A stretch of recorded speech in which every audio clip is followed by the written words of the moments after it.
If 50K is not enough, 70K is not enough, 100,000 is not enough, what is enough then? 50K is Right. not enough. I'm just See, there we go. 50K is not enough, right? But it is enough. Can't That's buy if a you want a house. man that can protect and provide. If you want a man that can provide you abundance, that's when you start going into that group Why of does men. that have to be abundance? I want a house. I want cars. Like, how's that abundance? That's Because just a man, minimum. if you know anything about finances, you know that a man can have a house with 50K.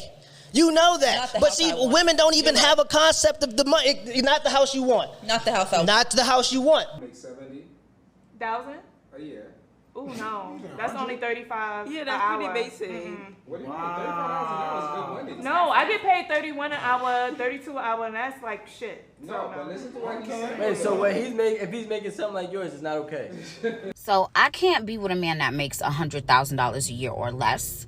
I would prefer $1 million or more. I'll tell you what's enough though. When a good guy finds a good woman, where the guy is making $50,000 and the woman is also making $50,000, together they make $100,000. And with that $100,000, if they work together, they could actually build an empire. So whenever a woman comes with that toxic mentality saying that $50,000 is not enough, she doesn't want to build up with you. Because whoever's trying to work with you, they're not just going to think about your $50,000. They're going to think about what they are making as well. Which means from 50 is going to turn into 100K. From 70 is going to turn into 140. And for 100K is going to turn into 200K or more. That's when two people trying to work together. Not the type of women that are going to tell you $70,000, $100,000 is not enough because they want you to take care of them. And what's crazy about this is that some of the women that are always telling you what's enough or what's not enough do not really have much to offer. They want the constant trips, they want the expensive purchases, they want all nice things without them being part of the equation. But at the same time, these are the same women that do not have the emotional capacity to support you emotionally. These are the same type of women that are not gonna stand by you when things are not going well anymore. These are the same type of women that are not going to be good mother to your kids, good wife to you. These are the same type of women that won't be able to turn a house into a home. So please stop listening to the toxic culture. This is exactly what they are here to do. They're gonna continue to do the same things. All you have to do is to find a good woman. Find a good woman who's not going to be with you for what you got, but she's going to build with you instead of complaining about what's enough or not enough.